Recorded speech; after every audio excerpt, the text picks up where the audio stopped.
តបងប្អូនថ្ងៃនេះបានស្លតពាំងបងស្រីឲ្យនេះមើលទឹកថៃម្ទេសខ្ញុំណែតែអូយកប់ស្រីហ្មងតោះទៅញ៉ាំសម្លតពាំងទាំងអស់គ្នាបន្លែច្រើនមកណា Hello បងប្អូនតោះថ្ងៃនេះយើងមកញ៉ាំស្លតពាំងមួយចានកូនតែម្ដងបងស្រីគាត់ឲ្យណាទឹកថៃម្ទេសសំខាន់ស្លខ្ញុំហ្នឹងគឺដាក់ម្ទេសថែមទៀតកប់ស្រីហ្មងទៅស្លមួយត្រីពោតែបន្លែគាត់មានច្រើនមុខនំខ្លាំងទុកមួយចុះខ្ញុំជួយចិត្តក្តៅនេះមកហុយសៃគាត់ដឹងអញ្ចឹងគាត់ដាក់បន្លែខៀវចូលវិញគាត់ដាក់ក្រៅគាត់ទុកឲ្យខ្ញុំក្តៅដោយសារជួយចិត្តញ៉ាំក្តៅមកហុយអូ my god ហុយសៃគេមើលទេមើលបន្លែហើយលាយសាច់ជ្រូកទៀតណាមានតពាំងស្លតពាំងសាច់ជ្រូកគ្រប់មុខគេទៅគ្រប់មុខហ្មងបន្លែកាប់ស្រីថ្ងៃនេះខ្លួនឯងស្ងោរម្រះតែញ៉ាំស្លតពាំងសិនកុំឲ្យខាតស្ងោរម្រះចាំទៅគេជឿថាមួយចាននេះខ្ញុំញ៉ាំអស់អត់បន្លែជឿអត់តោះញ៉ាំឲ្យអស់ទេ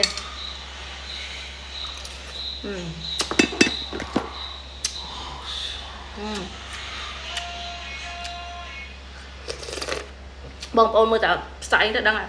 ក្តៅត្រីពោសុតហ្មងគាត់ធ្វើអត់ដិតទេឆ្ងាញ់ជាតិអូអត់ស្រី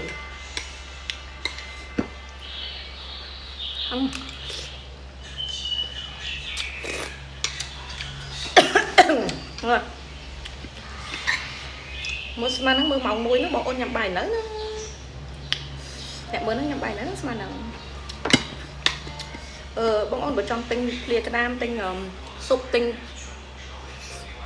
ដាំឆ្នាំដាំឆាអត់មួយជួយកុំភ្លេចឆាតចូល page Facebook Telegram ឬក៏ TikTok ហ្នឹងក៏បានដែរគឺកំងគ្នាបងអូនស្ងាត់ណាស់ឥឡូវហ្នឹងហើយកុំភ្លេចជួយ Subscribe Channel YouTube ខ្ញុំម្នាក់មួយឲ្យបានច្រើនឲ្យវាឡើង Subscribe ហើយដល់បើអត់លាកមាត់អត់នេះហ្មងចិត្តតែខកហ្មងអត់លាកមាត់អត់ញ៉ាំហ្មងហើយអត់លាកមាត់អត់ហឹរមកទេអីចង់20-30គ្រាប់នេះទាំងទឹកត្រីហងទាំងក្នុងស្លោហង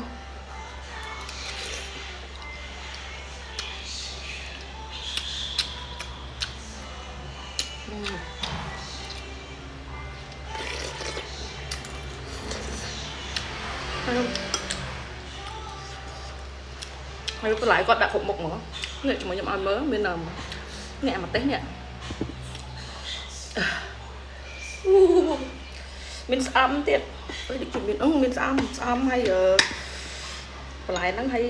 ច្រើនមុខនិយាយទៅច្រើនមុខតែម្ដងអត់ខ្វាំងបើខ្ញុំស្លបងប្អូនភាគច្រើនមានតែ3មុខទេលក្បាស់តាពាំងជាមួយនឹងអាណូងចូលតែតបច្រើនណា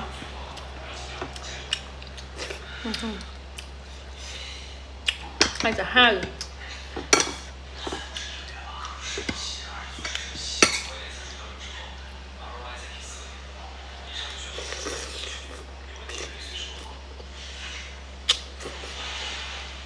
ឃ្លានពេកអត់មានអីនិយាយសុំញ៉ាំយកបើចង់ដឹងថាខ្ញុំលក់អីបងប្អូនអាច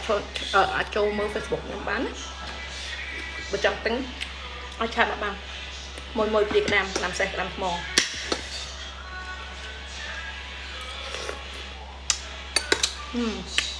មកទៀតមកឲ្យវាទីដើរ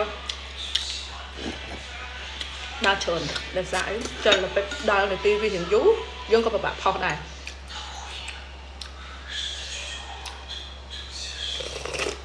អូយឆ្ងាញ់អូខេបងប្អូនពេញចិត្តវីដេអូនេះខ្ញុំកុំភ្លេចជួយ like ជួយ share follow page អញ្ចឹងណាចាដែរបើចង់ទិញម្ហូបទិញស៊ុបទិញអីអាចឆាតមកបានណា